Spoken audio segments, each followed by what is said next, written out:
歧视年年有，今年特别多啊！我观察营销行业这么多年，今年可以算是一个危机公关的大年了。光是这个夏天，就有多个知名国际品牌因为种族歧视和文化不敏感而翻车。在如今这个人人都是法官的社媒时代，这样的案例被算法无限的放大，在争议的同时，也带来了巨大的流量。那么这些品牌靠种族歧视等争议话题出圈，究竟是因为无知，还是傲慢，亦或是自导自演的炒作？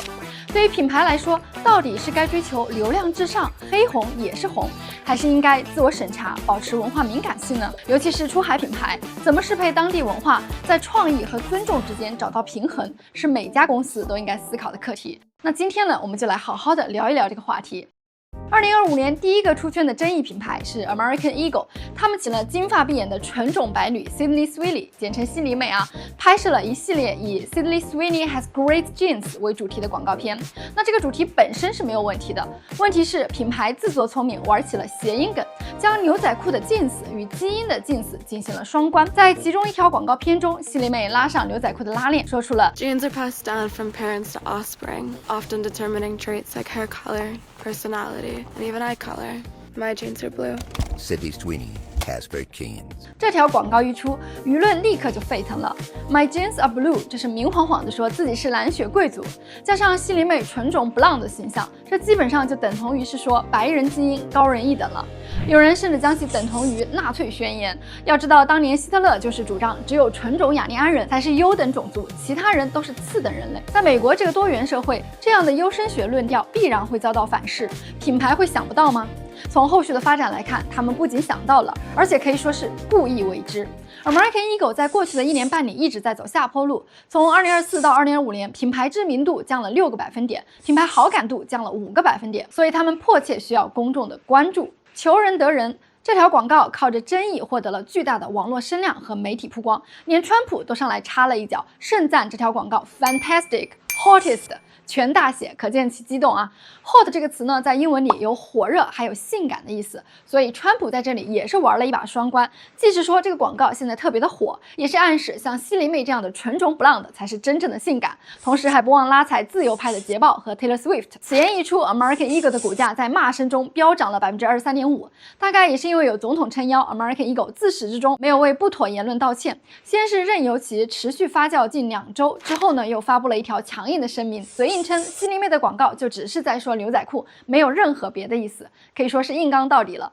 那目前呢，这次争议对于 American Eagle 的销量和营收的影响还有待观察。不过据报道，这次广告已经导致其线下门店客流量同比下滑 9%。在市场上还有李维斯、Gap 等竞品的情况下，消费者用脚投票的力量也是不容忽视的。那截止到我写这篇稿子的时候呢， American Eagle 已经迫于压力下架了 My Jeans Are Blue 的视频。不过西里美的大幅广告牌还是随处可见，咱们可以等明年出财报了，看看是品牌的嘴硬还是消费者的钱更硬。就在 American Eagle 的广告推出1周之后，美国连锁咖啡品牌 Dunkin 也上线了自己的夏日饮品广告，不知道是创意撞车还是蹭热度哈。这支广告同样提到了 genetics 基因梗。白人演员 Gavin Casanello 在泳池边自夸 This tan,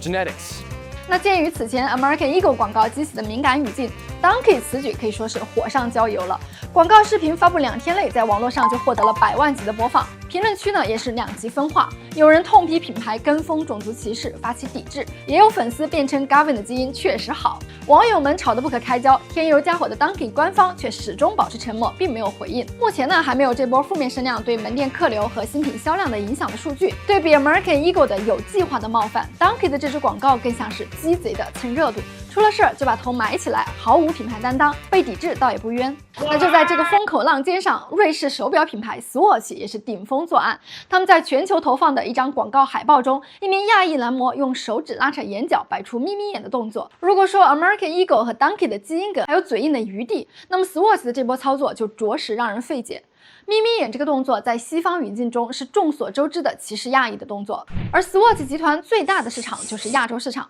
准确的说是中国市场。2023年，中国市场为集团贡献了超过1/3的销量。今年上半年，集团净销售额同比下滑 11.2%， 官方也是坦言，完全归因于中国的需求疲软。在这样的情况下， Swatch 不是想办法哄金主高兴，反而来一波辱华的反向操作，只能说是既蠢又坏。对，广告一发布，微博热量就持续飙升，多个大 V 会发生讨伐。斯沃琪的危机公关呢，也是紧急上岗，火速的在 Instagram 和微博发布声明，称已经注意到了争议，并且全球下架相关素材。同时呢，对可能造成的困扰和误解深表歉意。不过伤害已经造成，目前看来消费者并没有那么买账。斯沃琪和集团旗下的宝珀、浪琴、天梭等品牌在亚洲的销量恐怕还会进一步的受挫。资本市场上，斯沃琪股票在事发第2天一度下跌3%，所幸呢，由于迅速的道歉灭火，股价很快止跌回升。但这样的争议事件对品牌的伤害，很多时候是长期的，并不会在短期的股价上反映出来。斯沃琪的行为之所以让人格外的反感，是因为同样的事已经发生过太多次了。早在7年前，意大利品牌杜嘉班纳就因为同样的辱华行为遭到强烈抵制，至今没有在中国市场翻身。2018年，意大利奢侈品牌杜嘉班纳在上海策划了一场盛大的时装秀，在秀前发布了大修倒计时的宣传片《起筷吃饭》。那视频中呢，一位画着眯眯眼造型的亚裔模特笨拙地用筷子吃披萨、意面等意大利传统食物，旁白呢则是故意用奇怪的语调来教他夹菜，将筷子称之为小棍子，而意大利食物则被冠上伟大的称号。这种充斥刻板成见的内容瞬间激怒了中国网友，很多人认为品牌在拿筷子和中餐文化刻板印象开涮，而且充满了居高临下的口吻。这条筷子吃披萨的视频迅速登上微博热搜第1名，当天下午相关话题的阅读量就超过了1.2亿次，包括章子怡在内的大批中国明星公开表态抵制杜嘉班纳。到这儿还没完，网友呢随后曝光了杜嘉班纳创始人之一，也就是他们 logo 里面 DNG 当中的 G Gabler 在 Instagram 私信当中辱骂中国的截图。你别他妈给脸不要脸！开始的时候，杜嘉班纳还企图狡辩，称账号被盗。这一拙劣的借口呢，导致了更猛烈的抨击。最终，2位创始人不得不发视频鞠躬道歉，用中文说出对不起。对不起。并且呢，保证此类事件再也不会发生。但是为时已晚啊！当晚原定的上海时装秀被紧急取消，一众受邀嘉宾和模特全部拒绝出席。杜嘉班纳在华生育迎来断崖式的崩溃，全行业抵制也随之而来，包括天猫、京东在内的8大平台全面下架他们的商品，搜索结果清零，就连机场免税店的 DNG 货架也被清空，线下门店更是门可罗雀。有媒体实地探访发现，北京、上海等地的专卖店内几乎看不到顾客的身影，有的门店索性关门大吉。这场风波让品牌至少损失数千万欧元，更成为 MBA 课堂上经典的跨文化营销失败案例。直到今天，杜嘉班纳在中国市场也没有恢复元气。都说前车之覆，后车之鉴，斯沃琪很显然没有这样的智慧。一方面，他要赚中国消费者的钱；另一方面呢，却没有文化敏感性。在一个需要经过至少几十人审批的全球性广告中，用显而易见的歧视内容，最终引发了公关的灾难。那类似的案例还有很多，比如服装品牌 H&M 因为一份有关新疆棉花的声明激怒中国消费者，2021年遭到全国范围的抵制，销量一落千丈。美妆品牌 ELF 最近启用了拿家暴开玩笑侮辱女性的白男脱口秀演员拍摄广告，引发女性群体的强烈不满。反过来呢，也有一些品牌尝试支持少数群体，却引发了保守派的反弹。比如百威啤酒2023年找到跨性别网红合作营销，结果美国本土的保守消费者群体发起抵制，导致他们的销量较上一年暴跌近25%。在这些案例当中，有的品牌呢是缺乏文化敏感度，有的则是站到了自己目标客群的对立面，招致不满。这些林林总总的事件都表明，当今品牌营销所处的文化环境高度敏感，而且极其的两极分化，企业稍有不慎就有可能踩中某个群体的雷点。那我们不禁要问了，难道这些大公司真的一点不懂文化敏感的重要性吗？还是说明知山有虎，偏向虎山行，故意制造话题以求关注呢？这里面反映出的商业逻辑和传播机制都非常的耐人寻味。首先从品牌的视角来看，很多营销团队并不是没有意识到风险。比如 American Eagle 他们的 CMO 在广告发布之前就预热表示，这次的创意会有挑衅，肯定会引发讨论。可见品牌并不是全然无辜的傻白甜，反而可能是心里有本账，适度争议来换取高关注度未尝不可。品牌营销当中呢，有一种观点，就是说你无法 satisfy 所有人。如果你一味的迎合所有人的意见，那么你的 marketing 就注定是平庸的，甚至是无聊的。换句话说，大胆才能出圈，保守呢只能泯然于众人矣。于是呢，一些品牌开始铤而走险，宁可玩点边缘梗引发争议，也不愿意平平无奇地淹没在信息洪流当中。这在社交媒体时代尤其常见，因为争议本身就是流量，算法会放大一切引起强烈情绪反应的内容，极端和冲突性的话题更容易被算法加权。当 Sydney Sweeney 的广告引起种族争议时，双方支持和反对的人都在疯狂的发帖转发，不论是批判他优生学暗示，还是反过来嘲笑觉醒左翼小题大做，都给这件事带来了更多的眼球关注。那算法呢，喜滋滋的把相关内容推上热搜，形成了经典的回声式效应，也就是同温层的人不断强化彼此的看法，舆论呢进一步两极分化，而而品牌的名字无论好坏都源源不断地出现在公众视野当中。对 American Eagle 来说，某种程度上也达到了破圈传播的效果。那纽约客杂志呢就对此事评论道，这场风波让一个本来不起眼的牛仔裤广告成为大众话题和政治谈资，这是传统 marketing 很难自主做到的。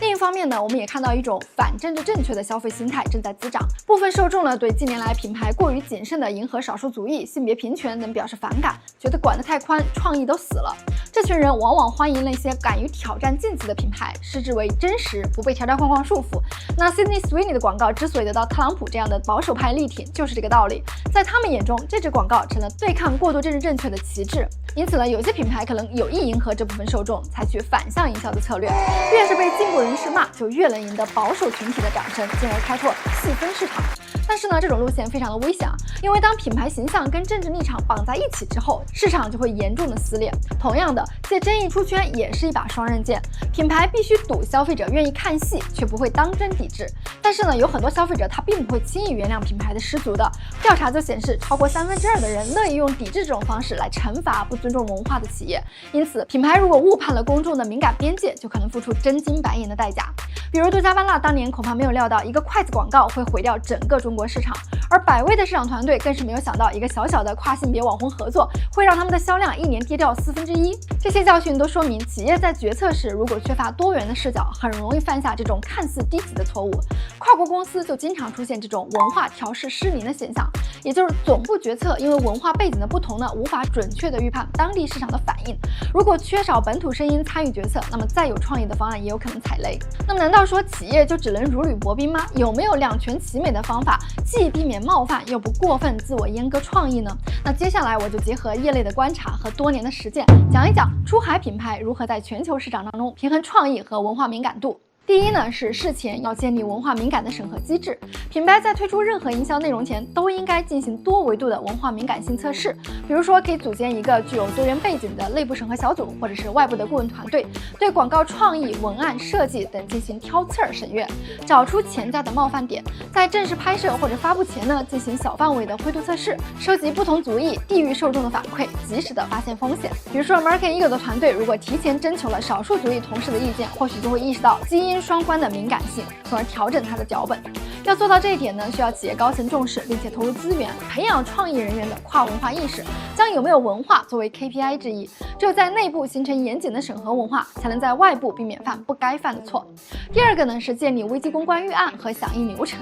再严谨也难保万无一失，一旦出现负面舆情，及时专业的公关应对才是止损的关键。那品牌呢，需要提前制定危机预案，明确出事之后每个小时的行动方案，包括监测舆情、内部通报、发声渠道、措辞口径、负责人分工等等。一份典型的危机公关预案流程呢，包括5步。第一呢，是建立监督机制，一有舆情就立刻预警。第二呢，是分级评估，判断舆情的严重程度。第三呢，是快速反应，在黄金24小时或48小时内通过官媒来澄清或者是致歉。第四呢，是透明沟通，也就是诚恳的解释和改正措施。第5呢，是持续跟进，观察舆情反馈，视情况采取2次应对。那以此次索尔奇的辱华事件为例，他们在舆情发酵48小时内就发表了多语种的致歉，并且撤下广告。这种反应速度虽然不能平息所有的批评，但是至少阻止了更大范围的传播。总之呢，时间就是品牌最大的资产。负面舆情一旦爆发，越早发生，越真诚透明，就越能赢得公众的谅解，避免小坑变大坑。那最后呢，我想说，营销的长久之计，最终还是要靠价值共鸣，而不是冒犯来赢得人心的。品牌应该把重心放在挖掘自身与受众共同的价值观上，通过真诚讲述和有意义的创意来打动消费者，而不是剑走偏锋去试探禁区。所谓价值共鸣呢，在营销学上指的是品牌传递的核心理念与目标群体的情感诉求相契合。这需要品牌清楚自己的使命和立场，是倡导多元包容，还是强调本土情怀。找准定位之后，坚持输出正向有建设性的内容，让消费者因为认同你的价值而自发的传播。比如女性消费者希望品牌传递独立自信的信息，那么广告就应该避免物化女性或者是贩卖容貌焦虑，而应该突出女性的力量之美。而像百威啤酒这种以保守派男性为主要客群的品牌呢，就不要过于的先锋解放了，永远跟自己的客户站在一边，才能让品牌基业长青。那当下社会呢，流量为王。说实话，作为一个一线的市场营销从业者，看到这种没文化的翻车案例越来越多，还是挺失望的。但愿未来我们能够见证更多基于价值共鸣的创意，少一点彩虹线博眼球的闹剧。